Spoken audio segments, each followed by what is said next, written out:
ਅਸੀਂ ਦੇਖਿਆ ਕਿ ਅਮਿਤਾਭ ਬੱਚਨ ਦੇ ਤਾਂ ਬਾਥਰੂਮ ਤੱਕ ਵੀ ਮੀਡੀਆ ਪਹੁੰਚ ਜਾਂਦਾ ਹੈ। खुफिया एजेंसियां बिल्कुल नपुंसक हो चुकी हैं।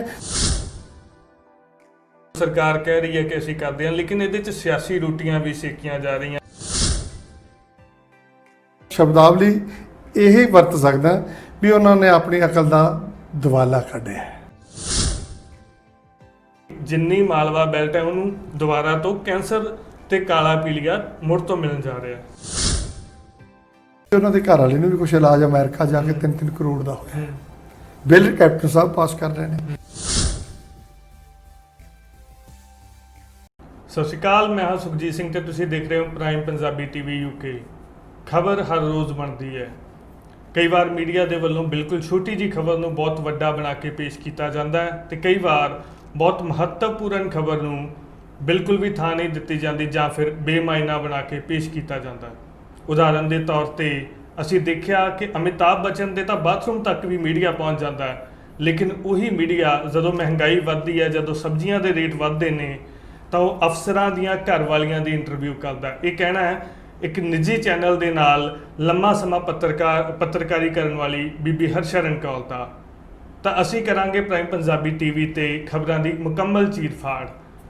ਅੱਜ ਦੇ ਪਹਿਲੇ ਐਪੀਸੋਡ ਦੇ ਵਿੱਚ ਸਾਡੇ ਨਾਲ ਹੋਣਗੇ ਸਰਦਾਰ ਸੂਰਤ ਸਿੰਘ। ਅਸੀਂ ਸਵਾਗਤ ਕਰਦੇ ਹਾਂ ਜੀ ਸਰ, ਤੁਹਾਡਾ ਬਹੁਤ-ਬਹੁਤ ਸਵਾਗਤ ਹੈ ਜੀ ਪ੍ਰਾਈਮ ਪੰਜਾਬੀ ਟੀਵੀ ਤੇ। ਧੰਨਵਾਦ, ਤੁਹਾਡੀ ਸਾਰੀ ਟੀਮ ਦਾ ਬਹੁਤ-ਬਹੁਤ ਧੰਨਵਾਦ ਸਰ। ਆਪਾਂ ਜਿਹੜੀਆਂ ਨੇ ਮੁੱਖ ਖਬਰਾਂ ਨੇ ਉਹਨਾਂ ਤੇ ਗੱਲਬਾਤ ਕਰਨੀ ਹੈ ਜੀ। ਇਹ ਤੋਂ ਪਹਿਲਾਂ ਜਿੰਨੀਆਂ ਵੀ ਇਸ ਹਫਤੇ ਦੀਆਂ ਖਬਰਾਂ ਰਹੀਆਂ ਨੇ, ਕਹਿ ਲਈਏ ਕਿ ਮੁੱਖ ਖਬਰਾਂ, ਆਉਣ ਵਾਲੇ ਸਮੇਂ ਦੇ ਵਿੱਚ ਵੀ ਅਸੀਂ ਜਿਹੜੇ ਐਪੀਸੋਡ ਨੇ ਇਹਨਾਂ ਨੂੰ ਡੇਲੀ ਬੇਸਿਸ ਤੇ ਕਰਾਂਗੇ ਜਾਂ ਫਿਰ ਹਫਤੇ ਦੇ ਵਿੱਚ 2 ਜਾਂ 3 ਵਾਰ ਕਰਿਆ ਕਰਾਂਗੇ। ਤਾਂ ਸਭ ਤੋਂ ਪਹਿਲੀ ਖਬਰ ਜਿਹੜੀ ਅਸੀਂ ਲੈਣ ਜਾ ਰਹੇ ਹਾਂ, ਜਿਹੜੀ ਜ਼ਹਿਰੀਲੀ ਸ਼ਰਾਬ ਦੇ ਨਾਲ ਮੌਤਾਂ ਹੋਈਆਂ ਨੇ, ਉਹਨਾਂ ਦੇ ਪੰਜਾਬੀ ਟ੍ਰਿਬਿਊਨ ਦੇ ਅੰਕੜਿਆਂ ਦੇ ਮੁਤਾਬਕ 119 ਮੌਤਾਂ ਹੋ ਚੁੱਕੀਆਂ ਨੇ। ਕਿਵੇਂ ਦੇਖਦੇ ਹੋ ਇਸ ਵਰਤਾਰੇ ਨੂੰ, ਜਿਹੜਾ ਇਹ ਦੁਖਦਾਈ ਵਰਤਾਰਾ ਵਾਪਰਿਆ?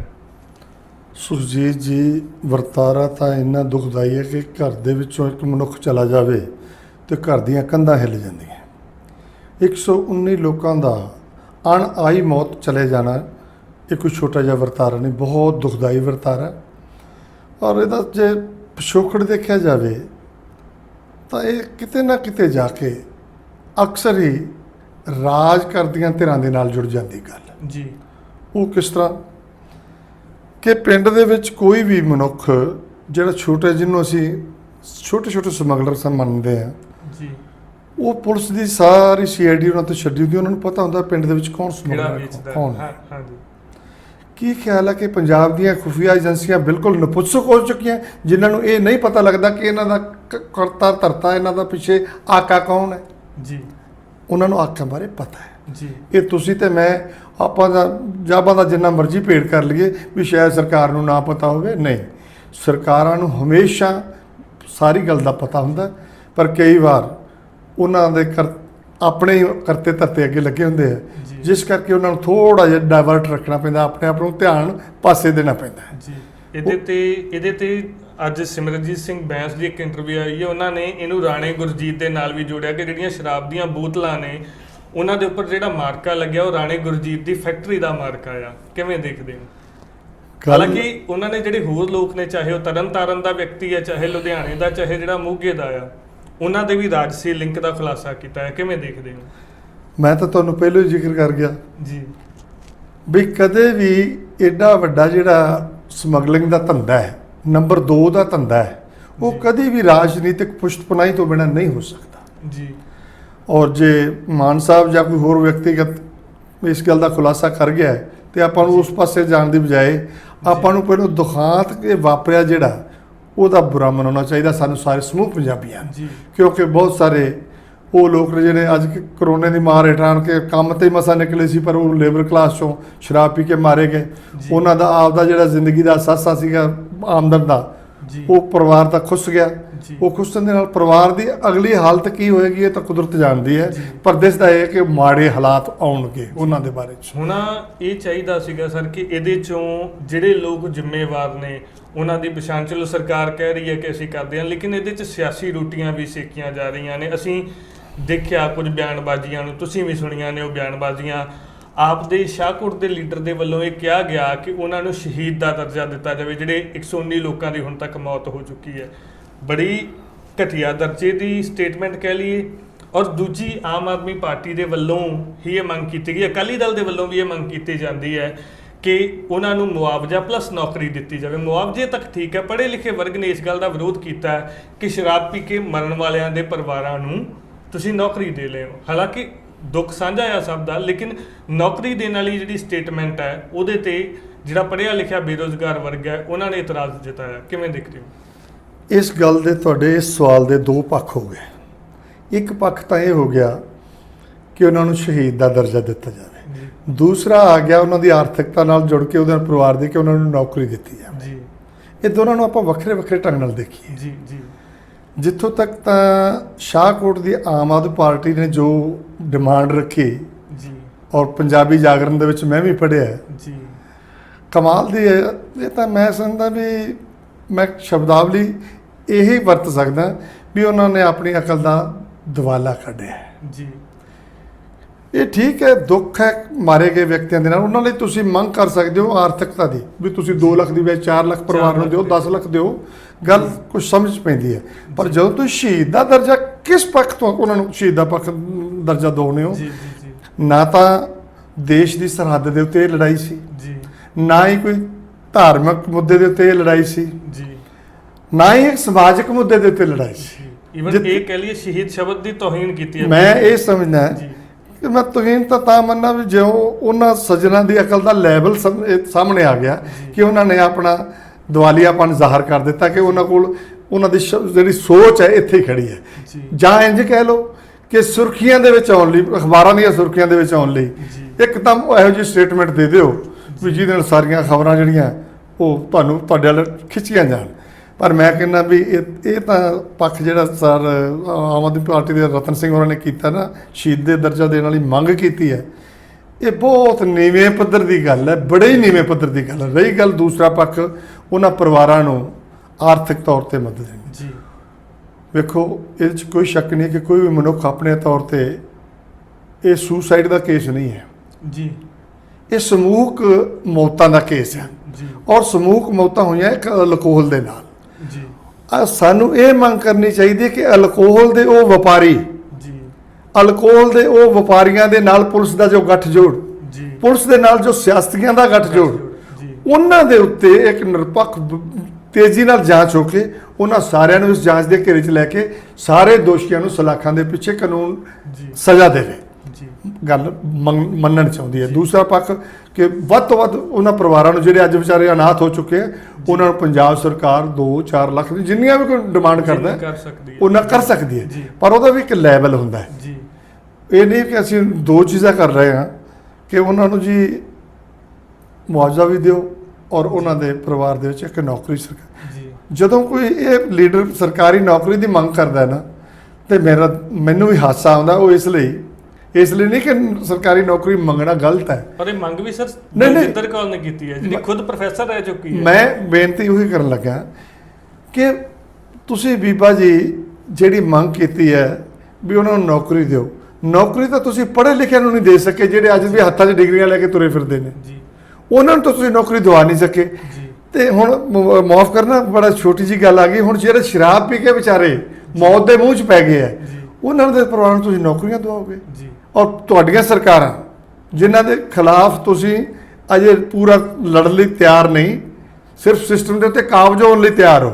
ਮੈਂ ਆਮ ਆਦਮੀ ਪਾਰਟੀ ਦੀ ਗੱਲ ਕਰ ਰਿਹਾ ਵੀ ਕਾਬਜ਼ ਹੋਣ ਲਈ ਤਿਆਰ ਹੋ, ਸਿਸਟਮ ਨੂੰ ਤਬਦੀਲ ਕਰਨ ਦੇ ਵਾਸਤੇ ਤੁਹਾਡੇ ਕੋਲ ਠੋਸ ਪ੍ਰੋਗਰਾਮ ਨਹੀਂ। ਜੀ ਤੋ ਜਿਹੜੀਆਂ ਸਰਕਾਰਾਂ ਅੱਜ ਸਿਸਟਮ ਦੇ ਉੱਤੇ ਹਾਵੀ ਨੇ, ਉਹ ਤਾਂ ਪ੍ਰਾਈਵੇਟੇਸ਼ਨ ਦੀਆਂ ਹਮਾਇਤੀ ਨੇ, ਜੀ ਚਾਹੇ ਉਹ ਸੈਂਟਰ ਦੀ ਚਾਹੇ ਸੂਬੇ ਦੀ ਹੈ। ਜੀ ਜਿਸ ਨੌਕਰੀ ਦੀ ਮੰਗ ਵੀ ਉਦੋਂ ਹੀ ਜਾਇਜ਼ ਹੁੰਦੀ ਹੈ ਜੇ ਪ੍ਰਾਈਵੇਟ ਅਦਾਰੇ ਨਹੀਂ ਬਲਕਿ ਸਰਕਾਰ ਪਬਲਿਕ ਸੈਕਟਰ ਦੇ ਅਦਾਰੇ ਹੋਣ। ਉੱਥੇ ਤੁਸੀਂ ਭਾਵੇਂ ਪੀਐਨ ਦੀ ਵੀ ਮੰਗ ਕਰੋ, ਉਹ ਵੀ ਅੱਜ ਦੀ ਡੇਟ ਦੇ ਵਿੱਚ 27,000 ਤੋਂ ਸਟਾਰਟ ਹੁੰਦੀ ਉਹਦੀ ਸੈਲਰੀ ਵੀ, ਉੱਥੇ ਤੱਕ ਮੰਗ ਬਣਦੀ ਹੈ। ਜਦੋਂ ਮਹਿਕਮੇ ਸਾਰੇ ਸਰਕਾਰਾਂ ਪ੍ਰਾਈਵੇਟ ਕਰਨ ਜਾ ਰਹੀਆਂ ਤੇ ਕਰ ਰਹੀਆਂ, ਉੱਥੇ ਤੁਸੀਂ ਕਿਹੜੀ ਨੌਕਰੀ ਦੀ ਗੱਲ ਕਰਦੇ ਹੋ? ਉਹਨਾਂ ਲਈ ਮੁਆਵਜ਼ੇ ਦੀ ਗੱਲ ਕਰੋ, ਉਹਨਾਂ ਦੇ ਪੜ੍ਹਾਈ ਲਿਖਾਈ ਲਈ ਗੱਲ ਕਰੋ ਕਿ ਉਹਨਾਂ ਬੱਚਿਆਂ ਨੂੰ, ਜਿਹੜੇ ਬੱਚੇ ਉਹਨਾਂ ਦੇ ਪੜ੍ਹਦੇ ਆ, ਸਰਕਾਰ ਜ਼ਿੰਮੇਵਾਰੀ ਲਵੇ ਕਿ ਉਹਨਾਂ ਨੂੰ ਪੜ੍ਹਾਈ ਆਪ ਤੋਂ ਜਿੱਥੋਂ ਤੱਕ ਉਹ ਪੜ੍ਹ ਸਕਦੇ ਹੋ ਉਹਨਾਂ ਨੂੰ ਫ੍ਰੀ ਕਰੇ, ਜੀ ਉਹਨਾਂ ਦੀਆਂ ਸਿਹਤ ਸਹੂਲਤਾਂ ਉਹਨਾਂ ਨੂੰ ਦੇਵੇ। ਜੀ ਜਿਹੜੀ ਗੱਲ ਕਰਨ ਵਾਲੀ ਹੈ, ਉਹ ਵਿਧਵਾ ਜਿਹੜੀਆਂ ਹੋ ਚੁੱਕੀਆਂ ਉਹਨਾਂ ਨੂੰ ਖੁੱਲੇ ਦਿਲ ਨਾਲ ਪੈਨਸ਼ਨ ਲਾਵੇ, ਟੈਨਸ਼ਨ ਲਾ ਦੋਗੇ, ਠੀਕ ਹੈ। ਇਹ ਸਪੋਰਟ ਆਰਥਿਕ ਤੌਰ ਤੇ ਕਰੇ ਤੇ ਐਵੇਂ ਸੁਰਖੀਆਂ ਦੇ ਵਿੱਚ ਆਉਣ ਲਈ ਜਿਹੜੀਆਂ ਗੱਲਾਂ ਕਰ ਰਹੀਆਂ ਉਹ ਬਹੁਤੀਆਂ ਚੰਗੀਆਂ ਨਹੀਂ ਲੱਗਦੀਆਂ। ਸਰਕਾਰ ਨੂੰ ਇੰਜ ਲੱਗਦਾ ਨਾ ਕਿ ਜਾਂ ਲੋਕ ਇਹ ਗੱਲ ਕਹਿ ਰਹੇ ਨੇ ਕਿ ਕਰੋਨੇ ਦੀ ਆੜ ਦੇ ਵਿੱਚ ਸਰਕਾਰ ਸਾਰਾ ਕੰਮ ਕਰ ਰਹੀ ਹੈ। ਜਿਵੇਂ ਹੁਣ ਮੈਂ ਪੰਜਾਬ ਸਰਕਾਰ ਦੀ ਹੀ ਗੱਲ ਕਰਾਂ, ਪੰਜਾਬ ਸਰਕਾਰ ਨੇ ਕੈਪਟਨ ਹੁਣਾਂ ਨੇ ਇਹ ਤਾਂ ਕਹਿ ਦਿੱਤਾ ਕਿ ਅਸੀਂ ਵਿਰੋਧ ਕਰਾਂਗੇ ਖੇਤੀ ਆਰਡੀਨੈਂਸ ਦਾ, ਲੇਕਿਨ ਕੈਪਟਨ ਹੁਣੀ ਖੁਦ ਜਿਹੜੀਆਂ ਲੋਕਾਂ ਦੀਆਂ ਜ਼ਮੀਨਾਂ ਹਥਿਆਉਣ ਦੇ ਰੌਂ ਦੇ ਵਿੱਚ ਦਿਖ ਰਹੇ ਨੇ। ਮੱਤੇਵਾੜਾ ਇੰਡਸਟਰੀਅਲ ਪਾਰਕ ਦੇ ਲਈ ਜਿਹੜੀ ਜ਼ਮੀਨ ਅਕਵਾਇਰ ਕੀਤੀ ਜਾਣੀ ਹੈ, ਉਹਦੇ ਲਈ ਕੁਝ ਸਮਾਜ ਸੇਵੀ ਜਥੇਬੰਦੀਆਂ ਨੇ, ਕੁਝ ਜਿਹੜੇ ਵਾਤਾਵਰਨ ਪ੍ਰੇਮੀ ਨੇ, ਚਾਹੇ ਉਹਦੇ 'ਚ ਬਾਬਾ ਬਲਬੀਰ ਸਿੰਘ ਸੀਚੇਵਾਲ ਨੇ, ਆ ਪੰਜਾਬ ਪੱਧਰ ਤੋਂ ਹੀ ਜਿਹੜੇ ਚੰਗੇ ਵਾਤਾਵਰਨ ਪ੍ਰੇਮੀ ਨੇ, ਉਹਨਾਂ ਨੇ ਉਹਦੇ ਵਿਰੁੱਧ ਆਵਾਜ਼ ਉਠਾਈ ਹੈ। ਕਾਰਨ ਜਿਹਦੇ 'ਚ ਕੈਪਟਨ ਅਮਰਿੰਦਰ ਸਿੰਘ ਨੂੰ ਸਟੇਟਮੈਂਟ ਵੀ ਜਾਰੀ ਕਰਨੀ ਪਈ, ਕੈਪਟਨ ਜਿਹੜਾ ਉਹਨਾਂ ਦਾ ਪ੍ਰੋਗਰਾਮ ਹੈ ਉਹਦੇ ਵਿੱਚ, ਕਿ ਨਹੀਂ ਜੀ ਮੱਤੇਵਾੜੇ ਦਾ ਅਸੀਂ ਕੋਈ ਰੁੱਖ ਨਹੀਂ ਕੱਟ ਰਹੇ।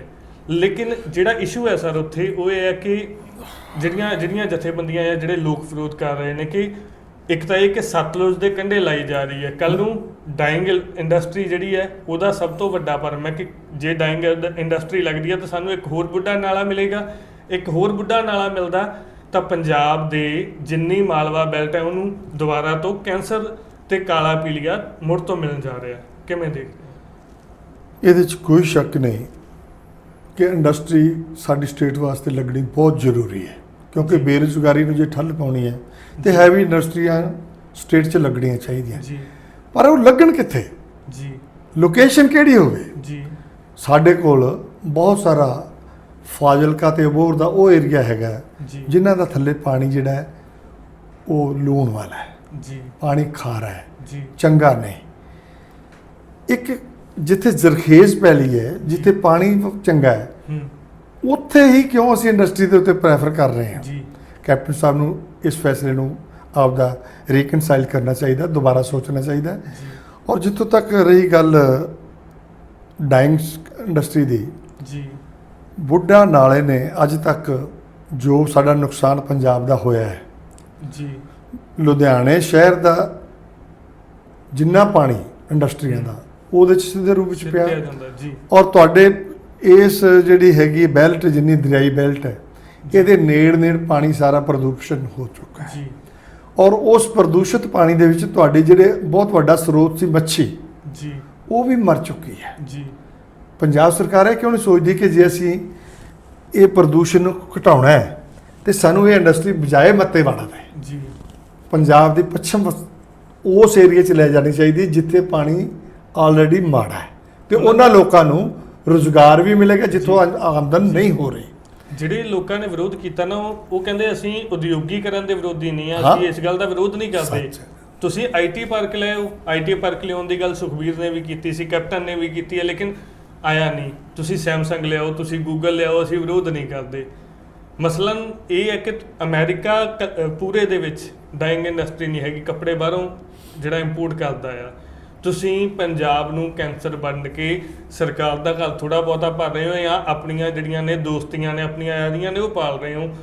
ਜਿਹੜੇ ਵਾਤਾਵਰਨ ਪ੍ਰੇਮੀ ਨੇ ਉਹਨਾਂ ਦਾ ਇਹ ਕਹਿਣਾ। ਔਰ ਜਿਹੜੀ ਗੱਲ ਆਪਾਂ ਕਰ ਰਹੇ ਸਾਂ ਕਿ ਸਰਕਾਰ ਕਿੰਨੀ ਕੁ ਕਾਹਲੀ ਹੈ ਇਸ ਕੰਮ ਨੂੰ ਕਿ ਸੇਖੋਵਾਲ ਪਿੰਡ ਦੀ ਪੰਚਾਇਤ ਨੂੰ, ਕੁਝ ਪੰਚਾਂ ਨੂੰ ਤੇ ਉੱਥੋਂ ਦੇ ਸਰਪੰਚ ਨੂੰ ਸ਼ਾਮ ਨੂੰ 6 ਵਜੇ ਘਰੋਂ ਚੱਕ ਲਿਆ ਜਾਂਦਾ ਔਰ ਮਤਾ ਪਾਉਣ ਦੀ ਕੋਸ਼ਿਸ਼ ਕੀਤੀ ਜਾਂਦੀ ਹੈ ਕਿ ਸਾਈਨ ਕਰ ਜੋ। ਉੱਥੋਂ ਦੀ ਸਰਪੰਚ ਦਾ ਇਹ ਕਹਿਣਾ ਕਿ ਮੇਰੇ ਤੋਂ ਰਾਤ ਨੂੰ ਜਿਹੜਾ ਹੈ ਪਹਿਲਾਂ ਪਾਏ ਹੋਏ ਮਤੇ ਤੇ ਸਾਈਨ ਕਰਵਾਉਣ ਦੀ ਕੋਸ਼ਿਸ਼ ਸੀ। ਜਿਹੜਾ ਪਹਿਲਾਂ ਮਤਾ ਪਾਇਆ ਸੀ ਜਿਹਨੂੰ ਗ੍ਰਾਮ ਸਭਾ ਦੇ ਵਿੱਚ ਉਹਨਾਂ ਨੇ ਦੁਬਾਰੇ ਰਿਜੈਕਟ ਕਰ ਦਿੱਤਾ, ਰੱਦ ਕਰ ਦਿੱਤਾ। ਦੁਬਾਰਾ ਤੋਂ ਉਹਨਾਂ ਨੂੰ ਘਰ ਦੇ ਵਿੱਚੋਂ ਚੱਕ ਕੇ ਲਿਜਾਇਆ ਗਿਆ। ਸਰਕਾਰ ਇੰਨੀ ਕੁ ਕਾਹਲੀ ਹੈ। ਸਰਕਾਰ ਇਸੇ ਕਾਹਲੀ ਦੀ ਤਾਂ ਆਪਾਂ ਗੱਲ ਕਰ ਰਹੇ ਹਾਂ ਕਿ ਸਰਕਾਰ ਨੂੰ ਇਹ ਕਾਹਲੀ ਕਰਨੀ ਨਹੀਂ ਚਾਹੀਦੀ, ਇਹਨੂੰ ਰੀਕਨਸਾਈਲ ਕਰੇ ਕਿ ਜਦੋਂ ਇਸ ਚੀਜ਼ ਦਾ ਜੇ ਵਿਰੋਧ ਹੋ ਰਿਹਾ ਤਾਂ ਉਹਦਾ ਕਾਰਨ ਹੈ ਕੋਈ। ਜੇ ਧੂੰਆਂ ਨਿਕਲ ਰਿਹਾ ਹੈ ਤੇ ਜ਼ਰੂਰੀ ਹੈ ਕਿ ਥੱਲੇ ਕੋਲਾ ਹੈਗਾ ਜੀ। ਉਹ ਉੱਪਰਲੇ ਘਰ ਨੂੰ ਨਾ ਦੇਖੇ ਕਿ ਸੁੱਕਾ ਹੈ, ਥੱਲੇ ਕੋਈ ਕੋਲਾ ਵੀ ਹੈ ਜੀ। ਤੇ ਜੇ ਉਹ ਇਹ ਨਹੀਂ ਭਾਵਦੀ ਥੱਲੇ ਕੋਈ ਕੋਲਾ ਹੈ, ਤੇ ਮੈਂ ਕਹਿੰਦਾ ਸਰਕਾਰ ਦੀ ਨਲਾਇਕੀ ਹੈ। ਇਸ ਤੋਂ ਵੱਧ ਮੈਂ ਕੋਈ ਸ਼ਬਦ ਨਹੀਂ ਵਰਤ ਸਕਦਾ। ਮੈਂ ਫਿਰ ਦੁਬਾਰਾ ਇਹ ਕਹਿਣਾ ਚਾਹੁੰਦਾ ਕਿ ਸਰਕਾਰ ਨੂੰ ਰੀਕਨਸਾਈਲ ਕਰਨਾ ਚਾਹੀਦਾ। ਇੰਡਸਟਰੀ ਪਾਰਕ ਉੱਥੇ ਲਿਜਾਣੇ ਚਾਹੀਦੇ ਆ ਜਿੱਥੇ ਜ਼ਮੀਨਾਂ ਜਿਹੜੀਆਂ ਜ਼ਰਖੇਜ਼ ਨਹੀਂ, ਪਰ ਜਿੱਥੇ ਜ਼ਮੀਨਾਂ ਜ਼ਰਖੇਜ਼ ਨੇ ਔਰ ਜਿਹੜੀਆਂ ਜ਼ਮੀਨਾਂ ਖਾਸ ਕਰਕੇ ਜਿੱਥੋਂ ਸਾਡਾ ਪੰਜਾਬ ਦਾ ਬਹੁਤ ਵੱਡਾ ਹਿੱਸਾ ਪਾਣੀ ਪੀਂਦਾ ਜੀ, ਉੱਥੇ ਪੋਲਿਊਸ਼ਨ ਫੈਲਾਉਣ ਤੋਂ ਸਰਕਾਰ ਨੂੰ ਰੋਕਣਾ ਚਾਹੀਦਾ।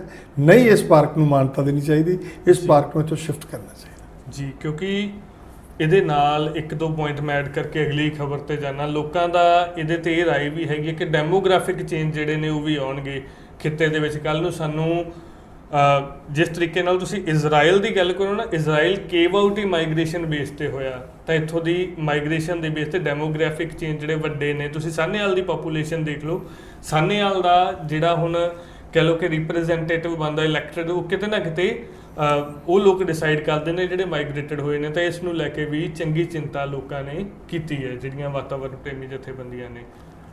ਕੌਮੀ ਸਿੱਖਿਆ ਨੀਤੀ ਜਿਹੜੀ ਜਾਰੀ ਕੀਤੀ ਹੈ ਤਕਰੀਬਨ 35 ਸਾਲ ਤੋਂ ਪਿੱਛੋਂ ਬੀਜੇਪੀ ਨੇ ਜਾਂ ਕੇਂਦਰ ਦੀ ਸਰਕਾਰ ਨੇ ਕਹਿ ਲਈਏ, ਉਹਦੇ ਸਬੰਧ ਦੇ ਵਿੱਚ ਪਿਆਰਾ ਲਾਲ ਗਰਗ ਦਾ ਐਡੀਟੋਰੀਅਲ ਆਇਆ 3 ਤਰੀਕ ਅਖਬਾਰ ਦੇ ਵਿੱਚ, 3 ਤਰੀਕ ਦੀ ਪੰਜਾਬੀ ਟ੍ਰਿਬਿਊਨ ਅਖਬਾਰ ਦੇ ਵਿੱਚ। ਕੀ ਖੱਟਿਆ ਕੀ ਪਾਇਆ ਉਹਦੇ 'ਚ ਜਿਹੜੇ ਉਹਨਾਂ ਦੇ ਸ਼ਬਦ ਨੇ ਮੈਂ ਉਹ ਤੁਹਾਡੇ ਨਾਲ ਸਿੱਧੇ ਸਾਂਝੇ ਕਰਦਾ ਕਿ ਉਹ ਕਹਿੰਦੇ ਨੇ ਕਿ ਨੀਤੀ ਰਾਹੀਂ ਟੇਢੇ ਢੰਗ ਨਾਲ ਪਿਛਾਂਹ ਖਿੱਚੂ ਮੱਧਯੁੱਗੀ ਸੋਚ ਲੱਦਣ, ਵਿਗਿਆਨਕ ਵਿਚਾਰਧਾਰਾ ਤੋਂ ਦੂਰ ਲਿਜਾਣ, ਧਰਮ ਨਿਰਪੱਖਤਾ ਨੂੰ ਢਾਹ ਲਾਉਣ, ਵਪਾਰੀਕਰਨ, ਸੀਮਿਤ ਸਰੋਤਾਂ ਦੀ ਬਰਬਾਦੀ, ਅੱਤ ਦਰਜੇ ਦਾ ਕੇਂਦਰੀਕਰਨ ਦਾ ਮਸੌਦਾ ਤਿਆਰ ਕੀਤਾ ਗਿਆ।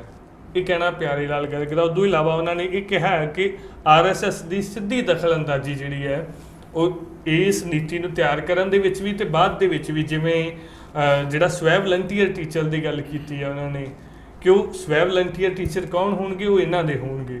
ਕਿਵੇਂ ਦੇਖਦੇ ਹੋ ਤੁਸੀਂ ਖਾਸ ਕਰਕੇ ਜਿਹੜੀ ਕੌਮੀ ਸਿੱਖਿਆ ਨੀਤੀ ਹੈ ਉਸ ਨੂੰ?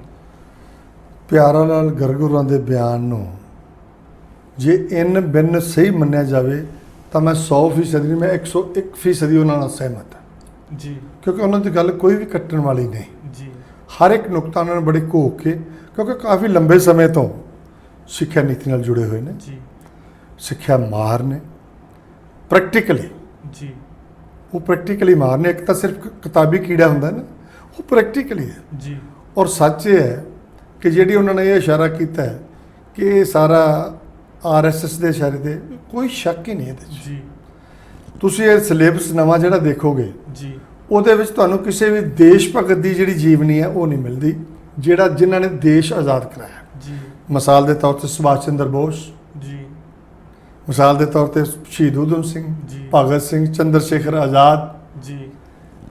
ਇਹੋ ਜਿਹੀਆਂ ਜੀਵਨੀਆਂ ਤੁਹਾਨੂੰ ਨਹੀਂ ਮਿਲਣਗੀਆਂ। ਉਹਨਾਂ ਨੇ ਤਾਂ ਸੈਕੂਲਰਿਜ਼ਮ ਨਾਲ ਸੰਬੰਧਿਤ ਜਿਹੜੇ ਸੀਗੇ ਧਰਮ ਨਿਰਪੱਖਤਾ ਨਾਲ ਉਹ ਚੈਪਟਰ ਵੀ ਕੱਢ ਦਿੱਤੇ। ਮੈਂ ਉਹਦੇ ਇਲਾਵਾ ਇਹੀ ਕਹਿਣ ਲੱਗਾ ਉਹਨਾਂ ਨੂੰ ਸੈਕੂਲਰਿਜ਼ਮ ਤੋਂ ਤਾਂ ਇੰਨੀ ਕੁ ਨਫ਼ਰਤ ਹੈ ਜੀ ਕਿ ਉਹਨਾਂ ਨੂੰ ਸੈਕੂਲਰ ਤੱਕ ਤੇ ਕੰਧ ਤੇ ਲਿਖਿਆ ਵੀ ਦਿਸ ਪਏ ਨਾ ਤੇ ਉਹ ਸਮਝਦੇ ਵੀ ਇਹਨੂੰ ਢਾਹ ਦਿਓ, ਇਹ ਨਹੀਂ ਵੀ ਇਹਨੂੰ ਮਿਟਾ ਦਿਓ, ਉਹ ਕਹਿੰਦੇ ਕੰਧ ਢਾਹ ਦਿਓ। ਇੰਨਾ ਮਤਲਬ ਉਹਨਾਂ ਦੇ ਅੰਦਰ ਜ਼ਿਹਨੀਅਤ ਜਿਹੜੀ ਹੈ ਇਹ ਸੈਕੂਲਰਿਜ਼ਮ ਪ੍ਰਤੀ ਮਾੜੀ ਸੋਚ ਹੈ, ਜਦ ਕਿ ਸਾਡਾ ਦੇਸ਼ ਜਿਹੜਾ ਐਕਚੁਅਲੀ ਗੁਲਦਸਤਾ ਹੈ, ਸੈਕੂਲਰ ਹੈ। ਜਿਹੜੀ ਆਪਾਂ ਜਦੋਂ ਡਿਊਟੀਜ਼ ਦੀ ਗੱਲ ਕਰਦੇ ਆ ਜਾਂ ਸਾਡੇ ਅਧਿਕਾਰਾਂ ਦੀ ਗੱਲ ਕਰਦੇ ਹਾਂ, ਉਹਦੇ 'ਚ ਇੱਕ ਅਧਿਕਾਰ ਹੈ ਕਿ ਤੁਸੀਂ ਆਪਣੀ ਆਵਾਜ਼ ਰੱਖ ਸਕਦੇ ਹੋ। ਉਹਦੇ ਨਾਲ ਸੰਬੰਧਿਤ ਚੈਪਟਰ ਵੀ ਖਤਮ ਕਰ ਦਿੱਤੇ ਗਏ ਸੀ ਕਿ ਪਿੱਛੇ ਜੇ ਸਿਲੇਬਸ ਦੇ ਵਿੱਚੋਂ। ਆਪਾਂ ਸਿੱਖਿਆ ਨੀਤੀ ਤੇ ਗੱਲ ਕਰ ਰਹੇ ਸੀ ਨਾ, ਸਿੱਖਿਆ ਨੀਤੀ ਦੇ ਉਸ ਨੂੰ ਨਾਲ ਦੀ ਨਾਲ ਆਪਾਂ ਬੇਸ ਨੂੰ ਛੱਡਣਾ। ਜੀ, ਜੀ। ਸਿੱਖਿਆ ਨੀਤੀ ਜਿਹੜੀ ਇਹਨਾਂ ਦੀ ਹੁਣ ਲਾਗੂ ਕਰਨੀ ਹੈ ਇਹਨਾਂ ਨੇ ਜੀ, ਉਹਦਾ ਸਭ ਤੋਂ ਪਹਿਲਾਂ ਤਾਂ ਲਾਸ ਉਹਨਾਂ ਸਟੂਡੈਂਟਾਂ ਨੂੰ ਜਿਹੜੇ ਹੁਣ ਇਹਨਾਂ ਕਲਾਸਾਂ ਦੇ ਬੋਰਡ ਦੀਆਂ 'ਚ ਪੜ੍ਹ ਰਹੇ ਸੀ ਜੀ, ਉਹਨਾਂ ਨੂੰ ਕੀ ਬੀਤਦੀ ਹੋਏਗੀ ਉਹਨਾਂ ਤੇ ਕਿ ਅਸੀਂ ਇਸ ਸਾਲ ਬੋਰਡ ਦਾ ਜਿਹੜਾ ਐਗਜ਼ਾਮ ਦੇ ਕੇ ਫ੍ਰੀ ਹੋ ਜਾਣਾ ਸੀ ਜੀ, ਪਰ ਇਹਨਾਂ ਨੇ ਅਗਰ ਤੋਂ 3-3 ਸਾਲ ਦਾ ਕਰ ਦਿੱਤਾ ਜੀ। ਉਹਨਾਂ ਸਿੱਖਿਆ ਨੀਤੀ ਉਹਨਾਂ ਲਈ ਵੀ ਮਾੜੀ ਹੋਈ, ਉਹਨਾਂ ਲਈ ਸਿੱਖਿਆ ਉਹਨਾਂ ਲਈ ਵੀ ਦੇਣ ਵਾਲਿਆਂ ਲਈ ਵੀ ਮਾੜੀ ਕਿ ਜਿਨ੍ਹਾਂ ਨੇ ਸਿੱਖਿਆ, ਜਿਹਨੂੰ ਆਪਾਂ ਸ਼ਿਕਸ਼ਕ ਕਹਿੰਦੇ ਆ, ਮਾਸਟਰ ਕਹਿੰਦੇ ਆ, ਉਹਨਾਂ ਦੀਆਂ ਤਨਖਾਹਾਂ ਕੀ ਨੇ ਮੁਆਫ ਕਰਨਾ। ਇੱਕ ਜਿਹੜਾ MP ਜਿੱਥੇ ਸਿੱਖਿਆ ਨੀਤੀ ਨਿਰਧਾਰਿਤ ਕੀਤੀ ਗਈ ਨਵੀਂ, ਉੱਥੇ ਬਹੁਤ ਸਾਰੇ ਭਗਵਾ ਪੱਗਾਂ ਵਾਲੇ ਜਿਹੜੇ ਸ਼ਾਇਦ ਮੈਂ ਕਹਿੰਦਾ ਆਪ ਉਹ ਮਿਡਲ ਪਾਸ ਵੀ ਨਹੀਂ ਹੈਗੇ ਜੀ, ਮੈਟ੍ਰਿਕ ਪਾਸ ਤਾਂ ਦੋਣੀ ਦੂਰ ਦੀ ਗੱਲ ਹੈ ਜੀ, ਉਸ ਉਹਨਾਂ ਦੀ ਵਜ਼ਾਰਤ ਇਹ ਪਾਸ ਕਰ ਰਹੀ ਹੈ ਕਿ ਸਿੱਖਿਆ ਨੀਤੀ ਆ ਹੋਵੇ। ਉਹ ਸਿੱਖਿਆ ਨੀਤੀ ਜੇ ਹੁਣ ਜਿੰਨੀ ਕਿ ਮੇਰੀ ਆਪਣੀ ਅਕਲ ਹੈ, ਜੇ ਮੈਂ ਖੂਹ ਦਾ ਡੱਡੂ ਹਾਂ ਤਾਂ ਮੈਨੂੰ ਖੂਹ ਦੇ ਬਾਰੇ ਉਨਾ ਹੀ ਪਤਾ ਹੋਵੇਗਾ ਕਿ ਸਮੁੰਦਰ ਇੰਨਾ ਕੀ ਹੁੰਦਾ ਹੈ, ਪਰ ਜਿਨ੍ਹਾਂ ਨੇ ਸਮੁੰਦਰ ਦੇਖਿਆ ਵੀ ਅਸੀਮ ਹੁੰਦਾ ਉਹਨਾਂ ਨੂੰ ਪਤਾ ਸਮੁੰਦਰ ਦੀ ਅਥਾਹ ਹੈ, ਉਹਨੂੰ ਕੋਈ ਥਾਂ ਨਹੀਂ ਪਾ ਸਕਦਾ।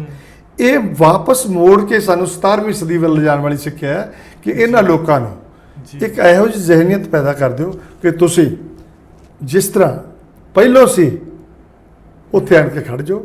ਜਿਹੜੀ ਤੁਸੀਂ ਨਵੀਂ ਸੋਚ, ਨਵੀਂ ਲਾਈਟ ਦੇ ਵਿੱਚ ਜਿਉਣਾ ਚਾਹੁੰਦੇ ਹੋ, ਸ਼ਾਇਦ 21ਵੀਂ ਸਦੀ 'ਚ ਤੁਸੀਂ ਉਡਾਰੀਆਂ ਚੰਦਰਮਾ ਤੇ ਜਾਣ ਦੀਆਂ ਮਾਰਦੇ ਹੋ, ਉੱਧਰ ਨਹੀਂ। ਤੁਸੀਂ ਕਰੋਨੇ ਨੂੰ ਭਜਾਉਣਾ ਹੈ ਤਾਂ ਉਹਦੇ ਲਈ ਹਨੂਮਾਨ ਚਾਲੀਸਾ ਪੜ੍ਹੋ, ਤੁਸੀਂ ਕਰੋਨੇ ਨੂੰ ਭਜਾਉਣਾ ਹੈ ਤੇ ਤੁਸੀਂ ਗਊ ਮੂਤਰ ਪੀਓ, ਜੀ ਤੁਸੀਂ ਕਰੋਨੇ ਨੂੰ ਭਜਾਉਣਾ ਤਾਂ ਤੁਸੀਂ ਥਾਲੀਆਂ ਵਜਾਓ, ਤੁਸੀਂ ਕਰੋਨੇ ਨੂੰ ਭਜਾਉਣਾ ਤੁਸੀਂ ਤਾਲੀਆਂ ਵਜਾਓ, ਤੁਸੀਂ ਕਰੋਨੇ ਨੂੰ ਭਜਾਉਣਾ ਤੁਸੀਂ ਟਾਰਚਾਂ ਜਗਾਓ। ਇਹ ਉਧਰ ਨੂੰ ਲਿਜਾਣ ਵਾਲੀ ਨੀਤੀ ਹੈ। ਜੀ ਇਸ ਲਈ ਇਸ ਦਾ ਜਿਹੜੇ ਚੰਗੇ ਸਿੱਖਿਆ ਸ਼ਾਸਤਰੀ ਨੇ, ਚੰਗੇ ਸਿੱਖਿਆ ਦੇ ਮਾਹਰ ਨੇ, ਉਹ ਤੇ ਜਿਹੜੀ ਜਾਗਦੀ ਜ਼ਮੀਰ ਵਾਲੇ ਲੋਕ ਇਹਦਾ ਵਿਰੋਧ ਕਰ ਰਹੇ ਆ। ਆਪਾਂ ਅਗਲੀ ਖਬਰ ਤੇ ਗੱਲ ਕਰਦੇ ਹਾਂ ਜੀ। ਭਾਰਤ ਤੇ ਚੀਨ ਦਾ ਜਿਹੜਾ ਪਿਛਲੇ ਕਾਫੀ ਲੰਮੇ ਸਮੇਂ ਤੋਂ ਵਿਵਾਦ ਚੱਲ ਰਿਹਾ, ਹਾਲਾਂਕਿ 5ਵੇਂ ਗੇੜ ਦੀ ਗੱਲਬਾਤ ਜਿਹੜੀ ਕੱਲ 3 ਤਰੀਕ ਦੇ ਅਖਬਾਰ ਨੇ ਇਹ ਲਿਖਿਆ ਕਿ ਹੋ ਕੇ ਹਟੀ ਹੈ ਕੁਝ ਦਿਨ ਪਹਿਲਾਂ, ਤਾਂ ਭਾਰਤ ਚੀਨ ਵਿਵਾਦ ਦੇ ਵਿਚਾਲੇ ਅਸੀਂ ਦੇਖਦੇ ਹਾਂ ਕਿ ਇੱਕ ਤਾਂ ਸੜਕ ਬਣਾਉਣੀ ਜਾਰੀ ਹੈ ਜਿਹੜੀ ਚੀਨ ਲਗਾਤਾਰ ਬਣਾ ਰਿਹਾ, ਜਿਹਨੂੰ ਮੁੱਖ ਆਧਾਰ ਬਣਾਉਂਦਾ ਭਾਰਤ ਕਹਿੰਦਾ ਕਿ ਇਹ ਨਹੀਂ ਬਣਨੀ ਚਾਹੀਦੀ। ਔਰ ਦੂਸਰੀ ਗੱਲ, ਲਦਾਖ ਦੇ ਨਾਲ ਲੱਗਦੇ ਜਿਹੜੇ ਖੇਤਰ ਨੇ ਉਹਨਾਂ ਦੇ ਵਿੱਚ ਪਰਮਾਣੂ ਬੰਬਾਰ ਜਿਹੜੇ ਨੇ ਉਹ ਤਾਇਨਾਤ ਕਰ ਦਿੱਤੇ ਗਏ ਨੇ, ਔਰ ਜਿਹੜੇ ਜੰਗੀ ਜਹਾਜ਼ ਨੇ, ਲੜਾਕੂ ਜਹਾਜ਼ ਨੇ, ਉਹ ਵੀ ਚੀਨ ਨੇ ਤਾਇਨਾਤ ਕਰ ਦਿੱਤੇ ਨੇ। ਕਿਵੇਂ ਦੇਖਦੇ ਹੋ, ਕੀ ਹਾਲਾਤ ਲੱਗਦੇ ਨੇ ਤੁਹਾਨੂੰ, ਆਉਣ ਵਾਲਾ ਸਮਾਂ ਕਿਸ ਤਰੀਕੇ ਦਾ ਹੋਏਗਾ? ਕਿਉਂਕਿ ਦੱਖਣ ਏਸ਼ੀਆ ਪੂਰਾ ਇਹਨੂੰ ਬੜੇ ਇੰਟਰਸਟ ਦੇ ਨਾਲ ਦੇਖਦਾ, ਬੜੀ ਰੁਚੀ ਦੇ ਨਾਲ ਦੇਖਦਾ, ਭਾਰਤ ਤੇ ਚੀਨ ਦੇ ਜਿਹੜੇ ਰਿਲੇਸ਼ਨਸ ਨੇ ਉਹਨਾਂ ਨੂੰ। ਗੱਲ ਡਿਪਲੋਮੈਟਿਕ ਤੌਰ ਤੇ ਤਾਂ ਬਹੁਤ ਕੁਝ ਬਿਆਨਬਾਜ਼ੀ ਹੁੰਦੀ ਹੈ ਜੀ। ਹਕੀਕਤ ਦੇ ਵਿੱਚ ਇਹ ਲੜਾਈ ਲੱਗੇ ਜਾਂ ਲੱਗੇਗੀ, ਮੇਰਾ ਮਨ ਨਹੀਂ ਮੰਨਦਾ ਜੀ। ਕਿਉਂ ਲੱਗਦਾ ਤੁਹਾਨੂੰ? ਮੈਂ ਤੁਹਾਨੂੰ ਦੱਸਣ ਹੀ ਉਹ ਲੱਗਾ ਜੀ। ਸਾਡੇ ਤੇ ਚੀਨ ਦੇ ਸੰਬੰਧ ਜਿਹੜੇ ਇੰਡਸਟਰੀ ਖੇਤਰ ਨਾਲ ਜੁੜੇ ਹੋਏ ਹੈ, ਔਰ ਜਿਹੜੇ ਇੱਥੋਂ ਦੇ ਵੱਡੇ ਵਪਾਰੀਆਂ ਨਾਲ ਜੁੜੇ ਹੋਏ ਹੈ ਜੀ। ਇੱਥੋਂ ਦਾ ਵੱਡਾ ਵਪਾਰੀ ਕਦੀ ਵੀ ਨਹੀਂ ਉਹਨਾਂ ਨੂੰ ਮਾਈਨਸ ਕਰ ਸਕਦਾ ਜੀ, ਕਿਉਂਕਿ ਉਹਨਾਂ ਦੇ ਹਿੱਤ ਹੀ ਇੰਨੇ ਜੁੜੇ ਹੋਏ ਹੈ। ਜੀ ਚਾਹੇ ਉਹ ਸਟੀਲ ਪਲਾਂਟ ਕਿਸੇ ਮੰਤਰੀ ਦੇ ਬੇਟੇ ਦੀ ਗੱਲ ਆ ਜਾਏ, ਜੀ, ਚਾਹੇ ਉਹ ਜੀਓ ਵਾਲਿਆਂ ਦੇ ਹੈਂਡਸੈਟ ਦੀ ਗੱਲ ਆ ਜਾਏ, ਜੀ, ਚਾਹੇ ਉਹ ਪਟੇਲ ਜੀ ਦੀ ਮੂਰਤੀ ਦੀ ਗੱਲ ਆ ਜਾਏ, ਜੀ, ਚਾਹੇ ਉਹ ਤੁਸੀਂ ਕੱਲ੍ਹ ਅਜੇ ਰੱਖੜੀ ਬਣਾ ਕੇ ਹਟੇ ਹੋ ਜੀ। ਉਸ ਰੱਖੜੀ ਦੀ ਗੱਲ ਆ ਜਾਏ, ਜੀ, ਚਾਹੇ ਹਰ ਸਾਲ ਜਿਹੜਾ ਗਣੇਸ਼ ਜੀ ਅਸੀਂ ਵਿਸਰਜਨ ਕਰਦੀ ਸਾਡੀ ਹਿੰਦੂ ਕਮਿਊਨਿਟੀ, ਹਿੰਦੂ ਭਾਈਚਾਰਾ, ਜੀ। ਉਹ ਹਰ ਸਾਲ ਜਲ ਪ੍ਰਵਾਹ ਕਰਕੇ ਆਉਂਦੇ ਆ, ਉਹ ਫਿਰ ਉੱਥੋਂ ਬਣਾ ਕੇ ਭੇਜਦੇ ਆ, ਇਹ ਆਰਡਰ ਦਿੰਦੇ ਤੇ ਉਹ ਬਣ ਕੇ ਆਉਂਦਾ ਜੀ। ਔਰ ਹੁਣ ਤਾਂ ਸੱਚੀ ਗੱਲ ਹੈ ਸੁਖਜੀਤ ਜੀ, ਉੱਥੋਂ ਬਣਨ ਦੀ ਗੱਲ ਹੀ ਨਹੀਂ, ਤੁਹਾਡੇ ਆਪਣੇ ਇਸੇ ਹਿੰਦੁਸਤਾਨ ਦੇ ਵਿੱਚ ਉਹਨਾਂ ਦੀਆਂ ਇੰਡਸਟਰੀਆਂ ਜੀ। ਵਰਕ ਕਰ ਰਹੀਆਂ ਨੇ, ਕਰ ਰਹੀ ਅੰਡਰ ਵਰਕਿੰਗ ਬਿਲਕੁਲ ਉਹ ਇਸ ਵੇਲੇ ਕਰ ਰਹੀਆਂ ਨੇ, ਹੂੰ। ਤੇ ਉਹਨਾਂ ਨੂੰ ਉੱਥੋਂ ਲਿਆਉਣ ਦੀ ਕੀ ਲੋੜ ਹੈ, ਇੱਥੇ ਦੇ ਯਾਰ। ਜੀ। ਇਹ ਜਿਹੜਾ ਹਿੰਦ ਚੀਨ ਵਿਵਾਦ ਹੈ, ਇਹ ਪੈਦਾ ਇੱਕ ਇੰਟਰਨੈਸ਼ਨਲ ਲੌਬੀ ਦਾ ਹਿੱਸਾ ਹੈ। ਹੂੰ। ਇੰਟਰਨੈਸ਼ਨਲ ਲੌਬੀ ਜਿਹੜੀ ਮੈਂ ਸਮਝਦਾ ਕਿ ਇੱਕ ਸਮਾਂ ਸੀ ਜਦੋਂ ਅਮਰੀਕਾ ਤੇ ਰਸ਼ੀਆ ਦਰਮਿਆਨ ਇੱਕ ਲਾਈਨ ਖਿੱਚੀ ਹੁੰਦੀ ਸੀ। ਹੂੰ। ਰਸ਼ੀਆ ਟੁੱਟਣ ਤੋਂ ਬਾਅਦ ਇੱਕ ਵਾਰੀ ਖਾਮੋਸ਼ ਹੋਇਆ, ਹੂੰ। ਉਸ ਤੋਂ ਬਾਅਦ ਉਹਦੀ ਭਰਪਾਈ ਜਾਂ ਉਹਦਾ ਸਥਾਨ ਜਿਹੜੀ ਉਹਦੀ ਚੇਅਰ ਹੈ ਉਹ ਫਿਰ ਇੱਕ ਚੀਨ ਨੇ ਲਈ ਹੈ ਜੀ। ਕਿ ਇੰਟਰਨੈਸ਼ਨਲ ਪੱਧਰ ਤੇ ਅਸੀਂ ਹਾਂ। ਹੂੰ। ਹੁਣ ਦੂਸਰੇ ਪਾਸੇ ਅਸੀਂ ਹਾਂ ਅਮਰੀਕਾ। ਹੂੰ। ਅਮਰੀਕਾ ਤੇ ਚੀਨ ਦਾ ਇਸ ਗੱਲ ਤੇ ਜ਼ੋਰ ਲੱਗਾ ਹੋਇਆ ਹੈ ਕਿ ਉਹ ਇਹਨਾਂ 'ਚ ਸੁਪਰ ਪਾਵਰ ਸੁਪਰ ਕੌਣ ਹੈ, ਪਾਵਰ ਮੈਂ ਕੌਣ ਹੈ? ਜੀ। ਕਿ ਜਿਹੜਾ ਸਾਡਾ ਤੇ ਜਿਹੜਾ ਇੱਥੋਂ ਆਪਾਂ ਲਦਾਖ ਦੀ ਗੱਲ ਕਰ ਲਈ, ਚੀਨ ਦੇ ਸਾਰੇ ਬਾਰਡਰ ਦੀ ਗੱਲ ਕਰ ਲਈਏ, ਇਹਦੇ ਨਾਲ ਤਾਇਨਾਤੀ ਦੀ ਗੱਲ ਕਰ ਲਈ ਹਥਿਆਰਾਂ ਦੀ, ਇਹ ਸਾਰਾ ਮੀਡੀਆ ਦਾ ਪ੍ਰੋਜੈਕਟ ਕੀਤਾ ਹੋਇਆ ਗੱਲ ਹੈ। ਹੂੰ। ਕਿਸ ਤਰ੍ਹਾਂ ਕਿ ਨਿੱਕੀ ਗੱਲ ਨੂੰ ਵੱਡਾ ਦਿਖਾਉਣਾ ਵੀ ਹਾਂ ਇਹ ਤਾਂ ਲੜਾਈ ਕੱਲ੍ਹ ਨੂੰ ਲੱਗ ਹੀ ਜਾਣੀ ਹੈ, ਹੂੰ। ਇਹ ਤਾਂ ਲੜਾਈ ਇੰਝ ਹੋ ਹੀ ਜਾਣੀ ਹੈ। ਹੂੰ। ਪਰ ਇਹ ਨਹੀਂ ਹੋਣੀ, ਨਹੀਂ ਲੱਗਣੀ, ਕਿਉਂਕਿ ਜਨੇਵਾ ਸਮਝੌਤੇ ਦੇ ਤਹਿਤ ਕੋਈ ਵੀ ਮੁਲਕ ਕਿਸੇ ਮੁਲਕ ਦਾ 1 ਇੰਚ ਵੀ ਤਾਂ ਨਹੀਂ ਰੋਕ ਸਕਦਾ। ਹੂੰ। ਉਹਨੂੰ ਜੇ ਅੱਜ ਰਾਤੋਂ ਰਾਤ ਆਇਆ ਵੀ ਹੈ ਤੇ ਉਹਨੂੰ ਪਿੱਛੇ ਮੁੜਨਾ ਪਏਗਾ। ਹੂੰ। ਮਿਸਾਲ ਦੇ ਤੌਰ ਤੇ ਜੇ ਅਸੀਂ 71 ਵਾਲੀਆਂ ਜੰਗ, ਆਪਣਾ 65 ਵਾਲੀ ਜੰਗ ਵੀ ਦੇਖੀ, 71 ਵਾਲੀ ਵੀ ਦੇਖੀ, ਹੂੰ। ਉਦੋਂ ਜਿੰਨਾ ਸਾਡਾ ਅਸੀਂ ਉਹਨਾਂ ਦੇ ਗਏ ਸੀ, ਸਾਨੂੰ ਪਿੱਛੇ ਹਟਣਾ ਪਿਆ, ਜਿੰਨਾ ਪਾਕਿਸਤਾਨ ਆਇਆ ਸੀ ਉਹਨਾਂ ਨੂੰ ਪਿੱਛੇ ਜਾਣਾ ਪਿਆ। ਤੇ ਕੌਣ ਅੱਜ ਦੀ ਡੇਟ 'ਚ ਇੰਨਾ ਮੂਰਖ ਹੈ ਕਿ ਆਪਣੇ ਜਵਾਨਾਂ ਨੂੰ ਮਰਵਾਏ, ਆਪਣੇ ਹਥਿਆਰਾਂ ਦੀ ਤਬਾਹੀ ਕਰਵਾਏ ਤੇ ਫਿਰ ਵਾਪਸ ਆਣ ਕੇ ਉੱਥੇ ਖੜ ਜਾਏ? ਹੂੰ। ਇਹ ਇੱਕ ਨਾ ਜਿਹੜੀ ਕੋਲਡ ਵਾਰ ਹੈ, ਹੂੰ। ਇਹ ਅਮਰੀਕਾ ਤੇ ਚਾਈਨਾ ਦੀ ਕੋਲਡ ਵਾਰ ਦਾ ਹਿੱਸਾ ਹੈ, ਜਿਹੜੀਆਂ ਇਹ ਖਬਰਾਂ ਨੇ। ਜੀ। ਔਰ ਮੈਂ ਤੁਹਾਨੂੰ ਅੱਜ ਵੀ ਬੜੇ ਪੋਲਾਈਟਲੀ, ਬੜੇ ਖੁੱਲ੍ਹੇ ਦਿਲ ਦੇ ਨਾਲ ਹੂੰ। ਇਹ ਸਪਸ਼ਟ ਕਰ ਦੇਣਾ ਚਾਹੁੰਦਾ ਕਿ ਜੋ ਆਸਾਂ ਸਾਡਾ ਮੀਡੀਆ, ਖਾਸ ਕਰਕੇ ਇੱਕ ਧਿਰ ਦਾ ਮੀਡੀਆ ਹੂੰ। ਹੂੰ। ਲਾਈ ਜਾ ਰਿਹਾ ਕਿ ਇਹਨੂੰ ਜਿੰਨਾ ਮਰਜ਼ੀ ਹਵਾ ਦੇਈਏ ਤੇ ਲੜਾਈ ਹੋ ਜਾਏਗੀ, ਲੜਾਈ ਨਹੀਂ ਹੋਣੀ। ਉਹ ਸਿਰਫ ਕੇਵਲ ਤੇ ਕੇਵਲ ਅਮਰੀਕਾ ਦਾ ਪੱਖ ਪੂਰ ਰਿਹਾ, ਇਹਨੂੰ ਘੇਰਨ ਦਾ ਯਤਨ ਕਰੀਏ ਚੀਨ ਨੂੰ। ਜੀ। ਇਹ ਸਿਰਫ ਘੇਰਾਬੰਦੀ ਹੈ, ਲੜਾਈ ਨਹੀਂ ਹੋਈ। ਲੜਾਈ ਦੇ ਵਿੱਚ ਦੋਨਾਂ ਤਰ੍ਹਾਂ ਦਾ ਨੁਕਸਾਨ ਨੁਕਸਾਨ ਹੈ, ਮੁੰਡੇ ਉਹਨਾਂ ਦੇ ਵੀ ਮਰ ਰਹੇ ਨੇ, ਮੁੰਡੇ ਸਾਡੇ ਵੀ ਮਰ ਰਹੇ ਨੇ। ਮਨੁੱਖ ਤਾਂ ਮਨੁੱਖ ਹੈ। ਜੀ। ਜੀ।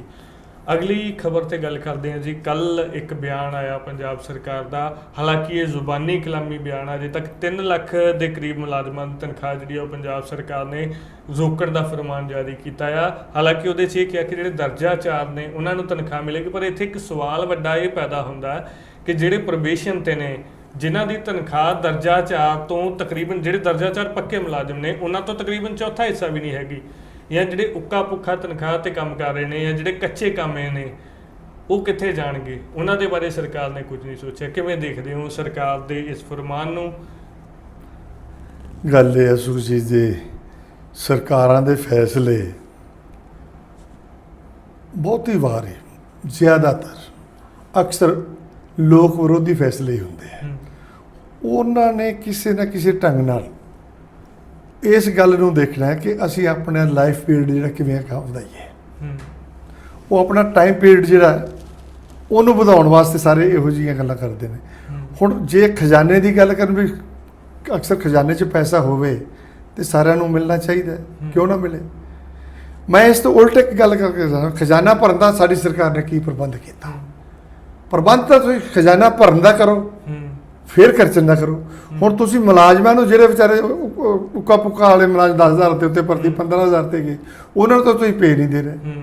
ਪਰ ਕੀ ਤੁਸੀਂ ਇਹ ਸੋਚਿਆ ਕਿ ਤੁਸੀਂ ਆਪਣੇ MLAs ਤੇ MP ਦੀਆਂ ਜਿਹੜੀਆਂ ਤਨਖਾਹਾਂ ਰੋਕੀਆਂ? ਉਹਨਾਂ ਦੀਆਂ ਤਾਂ ਵਧਾਈਆਂ ਨੇ ਪਿੱਛੇ ਜੀ। ਮੈਂ ਇਹ ਕਹਿਣਾ ਚਾਹੁੰਦਾ ਵੀ ਉਹਨਾਂ ਦੀ ਕੁਆਲੀਫਿਕੇਸ਼ਨ ਕੀ ਹੈ? ਸਿਰਫ ਇਹ ਹੈ ਕਿ ਉਹ ਇੱਕ ਵਾਰੀ ਜਿੱਤੇ ਨੇ। ਲੋਕਾਂ ਦਾ ਸੱਚ ਹੈ, ਡੈਮੋਕ੍ਰੇਸੀ 'ਚ ਜਿੱਤਣਾ ਬਹੁਤ ਵੱਡੀ ਗੱਲ ਹੈ। ਪਰ ਕੀ ਉਹਨਾਂ ਨੂੰ ਇਹ ਅਧਿਕਾਰ ਮਿਲ ਗਿਆ ਇਕੱਲਿਆਂ ਨੂੰ ਕਿ ਤੁਸੀਂ ਇੱਕ ਵਾਰੀ ਜਿੱਤੇ, 2 ਵਾਰੀ ਜਿੱਤੇ, 3 ਵਾਰੀ ਜਿੱਤੇ, ਜਿੰਨੇ ਵਾਰੀ ਤੁਸੀਂ ਜਿੱਤੇ ਤੁਸੀਂ ਉਨੀਆਂ ਪੈਨਸ਼ਨਾਂ? ਪਰ ਜਿਹੜਾ ਮੁਲਾਜ਼ਮ ਹੈ ਉਹਦੀ ਤੁਸੀਂ 2004 ਤੋਂ ਪੈਨਸ਼ਨਾਂ ਵੀ ਬੰਦ, ਤੇ ਜਿਹੜਾ ਨਵਾਂ ਮੁਲਾਜ਼ਮ ਹੈ, ਜਿਹੜਾ 10,000 ਤੇ ਤੁਹਾਡਾ ਠੇਕਾ ਸਿਸਟਮ ਤੇ ਭਰਤੀ ਕੀਤਾ ਹੋਇਆ, ਉਹਨੂੰ ਪੇ ਨਹੀਂ ਦੇਣੀ। ਤੇ ਮੈਂ ਦਰਜਾ 4 ਦੇ ਵਿਰੋਧੀ ਨਹੀਂ ਆ, ਉਹਨਾਂ ਨੂੰ ਮਿਲਣੀ ਚਾਹੀਦੀ ਹੈ। ਦਰਜਾ 4 ਨੂੰ ਵੀ ਦਿਓ ਤੇ ਜਿਹੜੇ ਮੁਲਾਜ਼ਮ ਤੁਸੀਂ ਰੱਖੇ ਉਹਨਾਂ ਨੂੰ ਵੀ ਦਿਓ। ਸਵਾਲ ਸਰ ਜਿਹੜਾ ਕੀਤਾ ਆ ਖਾਸ ਕਰਕੇ ਮੁਲਾਜ਼ਮ ਮੰਚ ਨੇ ਕਿ ਠੀਕ ਹੈ ਤੁਸੀਂ ਕੁਝ ਸਮਾਂ ਕੱਟ ਲਓ, ਜਿਵੇਂ ਮਨਪ੍ਰੀਤ ਨੇ ਕਿਹਾ ਕਿ ਕੁਝ ਸਮਾਂ ਕੱਟੀ ਜਾਏਗੀ, ਜਦੋਂ ਸਾਨੂੰ ਤਕਰੀਬਨ 2350 ਕਰੋੜ ਰੁਪਇਆ ਜਦੋਂ ਪੂਰਾ ਹੋ ਜਾਂਦਾ, ਸਾਡੇ ਕੋਲ ਆ ਜਾਂਦਾ ਆ, ਉਦੋਂ ਅਸੀਂ ਉਹ ਅਦਾਇਗੀ ਕਰ ਦੇਵਾਂਗੇ। ਸਵਾਲ ਮੁਲਾਜ਼ਮ ਮੰਚ ਦਾ ਇਹ ਹੈ ਕਿ ਜਿਹੜੇ ਪੱਕੇ ਦਰਜਾ 4 ਕਾਮੇ ਨੇ, ਤੁਸੀਂ ਉਹਨਾਂ ਨੂੰ ਤਾਂ ਦੇ ਰਹੇ ਹੋ, ਦਰਜਾ 4 ਸਾਰਿਆਂ ਨੂੰ ਹੀ ਦੇ ਰਹੇ ਹੋ, ਲੇਕਿਨ ਚਾਹੇ ਦਰਜਾ 1 ਕਰਮਚਾਰੀ ਹੈ, ਚਾਹੇ ਦਰਜਾ 2 ਹੈ, ਚਾਹੇ ਦਰਜਾ 3 ਹੈ, ਜਿਹੜੇ ਕੱਚੇ ਨੇ, ਜਿਹੜੇ ਪ੍ਰੋਬੇਸ਼ਨ ਤੇ ਨੇ, ਜਾਂ ਜਿਹੜੇ ਉੱਕਾ ਪੁੱਕਾ ਤਨਖਾਹ ਤੇ ਨੇ, ਜਿਨ੍ਹਾਂ ਦੀ ਉਹਨਾਂ ਦਾ ਚੌਥਾ ਹਿੱਸਾ ਵੀ ਨਹੀਂ ਬਣਦੀ, ਪੱਕੇ ਦਰਜਾ 4 ਦੀ, ਉਹਨਾਂ ਨੂੰ ਕਿਹੜੇ ਖਾਤੇ 'ਚ ਪਾਉਂਗੇ? ਗੱਲ ਇਹ ਪਹਿਲਾਂ ਵੀ ਆਪਾਂ ਕਰ ਚੁੱਕੇ ਜੀ। ਗੱਲ ਫਿਰ ਉੱਥੇ ਜਾ ਵੜਦੀ ਹੈ ਕਿ ਸਰਕਾਰ ਦੀਆਂ ਪਾਲਿਸੀਆਂ ਜਿਹੜੀਆਂ ਉਹ ਆਪ ਹੀ ਮੱਕੜੀ ਉਸ ਜਾਲ 'ਚ ਉਲਝ ਜਾਂਦੀ, ਜਿਹੜਾ ਜਾਲੇ ਨੂੰ ਬੁਣਦੀ ਹੈ। ਜੀ।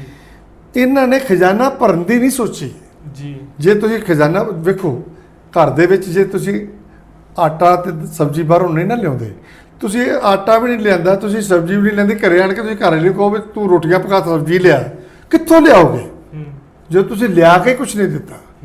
ਉਹਨਾਂ ਮੁਲਾਜ਼ਮਾਂ ਨੂੰ ਜਿਨ੍ਹਾਂ ਤੋਂ ਕਹਿੰਦੇ ਕੰਮ ਤਾਂ ਕਰੋ ਪਰ ਤੁਹਾਨੂੰ ਤਨਖਾਹ ਨਹੀਂ ਮਿਲਣੀ, ਇਹ ਗੱਲ ਕੋਈ ਜਾਇਜ਼ ਨਹੀਂ।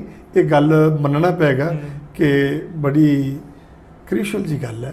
ਔਰ ਸਰਕਾਰ ਨੂੰ ਇਸ ਗੱਲ ਤੋਂ ਹਟ ਕੇ ਆਪਣੇ ਭੱਤੇ ਜਿਹੜੇ ਉਹਨਾਂ ਦੇ ਮੈਂਬਰਾਂ ਦੇ, MLA ਦੇ, ਉਹਨਾਂ ਤੇ ਕਟੌਤੀ ਲਾਉਣੀ ਚਾਹੀਦੀ। ਮਿਸਾਲ ਦੇ ਤੌਰ ਤੇ ਇੱਕ MLA ਨੂੰ ਲਗਭਗ 15,000 ਰੁਪਇਆ ਟੈਲੀਫੋਨ ਬਿੱਲ ਮਿਲਦਾ ਹੈ। ਕੀ ਅੱਜ ਜੀਓ ਦਾ ਜਾਂ 에ਅਰਟੈਲ ਦਾ ਜਾਂ ਕਿਸੇ ਹੋਰ ਕੰਪਨੀ ਦਾ ਪੈਕੇਜ ਜਿਹੜਾ 500 ਨੂੰ ਮਿਲ ਜਾਂਦਾ, 555 ਰੁਪਏ 'ਚ 3 ਮਹੀਨੇ ਵਾਸਤੇ, ਉਹ ਨਹੀਂ ਲੈ ਕੇ ਦੇਣਾ ਚਾਹੀਦਾ? ਜੀ। ਦਿਓ ਉਹਨੂੰ ਸਹੂਲਤ, ਪਰ ਉਹਨੂੰ ਪੈਕੇਜ ਦੇ ਵਿੱਚ ਲਿਆਓ। 15,000 ਕਿੱਥੇ ਖਰਚ ਕਰਦਾ ਉਹ? ਜੀ। 15,000 ਨਹੀਂ ਹੁੰਦਾ। 117 MLA ਨੇ ਤੁਹਾਡੇ, ਤੁਸੀਂ ਉਹਨਾਂ ਤੇ 2,000 ਨਾਲ ਤੁਹਾਡਾ ਸਾਲ ਨਿਕਲਦਾ ਇੱਕ MLA ਦਾ, ਤੁਸੀਂ ਕਿਉਂ ਉਹਨੂੰ 1 ਲੱਖ ਤੇ ਕੁਛ ਹਜ਼ਾਰ ਦੇ ਉੱਪਰ ਲਿਜਾ ਰਹੇ ਹੋ? ਲਗਭਗ ਤੁਸੀਂ ਉਹਦਾ ਖਰਚਾ ਤਾਂ ਦੇਖੋ। ਤੁਸੀਂ ਉਹਨੂੰ 1.25 ਦੇ ਨੇੜੇ ਇਹੀ ਕੰਮ ਦੇ ਚਲੇ ਗਏ, ਤੁਸੀਂ ਕਿੰਨੀ ਬੱਚਤ ਹੋ ਸਕਦੀ ਇਸੇ ਗੱਲ 'ਚੋਂ ਹੀ ਕਿ ਉਹਨੂੰ ਪੈਕੇਜ ਦੇ ਦਿਓ ਤੇ ਉਹ ਕਟੌਤੀ ਬੰਦ ਕਰੋ ਜਿਹੜੀ 15,000 ਤੁਸੀਂ ਸਰਕਾਰ ਦੇ ਰਹੀ ਹੈ।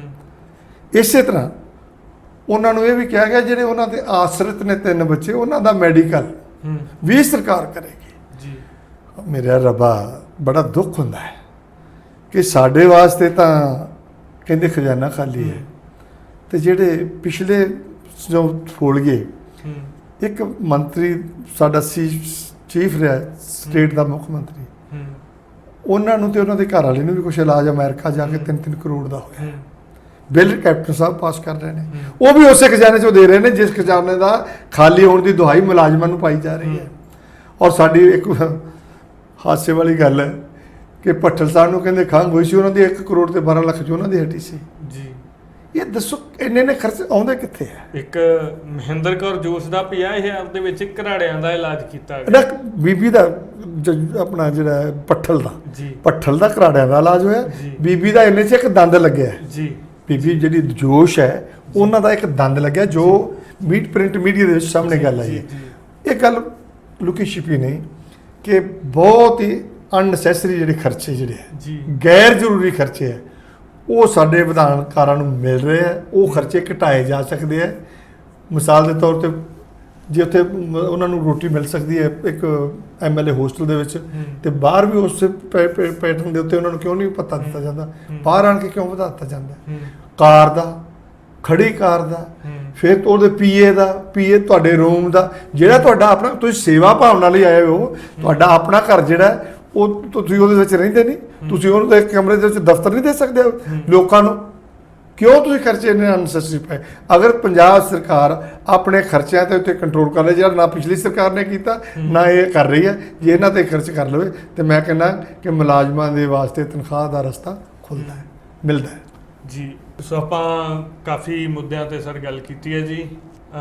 ਆਸ ਕਰਦੇ ਹਾਂ ਕਿ ਇਸ ਪ੍ਰੋਗਰਾਮ ਤੋਂ ਸਾਡੇ ਦਰਸ਼ਕ ਵੀ ਕੁਝ ਸੋਚਣ ਦੇ ਲਈ ਮਜਬੂਰ ਹੋਣਗੇ, ਕੁਝ ਸੋਚਣਗੇ ਜ਼ਰੂਰ ਕਿ ਖਬਰਾਂ ਦੇ ਪਿੱਛੇ ਕੀ ਹੈ, ਖਬਰਾਂ ਨੂੰ ਖੋਲ੍ਹ ਕੇ ਦੇਖਣ ਦਾ ਇੱਕ ਕਾਬਲੀਅਤ ਉਹਨਾਂ ਦੇ ਵਿੱਚ ਜਾਗੇਗੀ। ਅਸੀਂ ਦਰਸ਼ਕਾਂ ਦੇ ਨਾਲ ਵੀ ਵਾਅਦਾ ਕਰਦੇ ਹਾਂ ਕਿ ਆਉਣ ਵਾਲੇ ਸਮੇਂ ਦੇ ਵਿੱਚ ਅਸੀਂ ਇਸ ਤੋਂ ਵੱਧ ਵਾਰ ਹਫਤੇ ਦੇ ਵਿੱਚ 2 ਜਾਂ 3 ਜਾਂ ਹਰ ਰੋਜ਼ ਆਉਣ ਵਾਲੇ ਸਮੇਂ ਦੇ ਵਿੱਚ ਅਸੀਂ ਦਰਸ਼ਕਾਂ ਦੇ ਨਾਲ ਖਬਰਾਂ ਦੀ ਪੜਚੋਲ ਕਰਿਆ ਕਰਾਂਗੇ। ਧੰਨਵਾਦ ਕਰਦੇ ਹਾਂ ਜੀ ਸਾਰੇ ਦਰਸ਼ਕਾਂ ਦਾ। ਸਰ ਤੁਹਾਡਾ ਵੀ ਬਹੁਤ ਬਹੁਤ ਧੰਨਵਾਦ ਜੀ। ਧੰਨਵਾਦ ਸੁਖਜੀਤ ਜੀ, ਸਾਰੇ ਦਰਸ਼ਕਾਂ ਦਾ ਬਹੁਤ ਬਹੁਤ ਧੰਨਵਾਦ। TV ਚੈਨਲ ਦਾ ਬਹੁਤ ਬਹੁਤ ਧੰਨਵਾਦ, ਜਿਹੜਾ ਲੋਕਾਂ ਦੀ ਆਵਾਜ਼ ਨੂੰ ਲੋਕਾਂ ਦੇ ਵਿੱਚ ਜਾਣ ਦੀ ਸਮਰੱਥਾ ਰੱਖਦਾ ਔਰ ਦਿਨ ਦੁਗਣੀ ਰਾਤ ਚੌਗਣੀ 'ਚ ਤਰੱਕੀ ਕਰਨੀ ਚਾਹੀਦੀ। ਸ਼ੁਕਰੀਆ ਜੀ।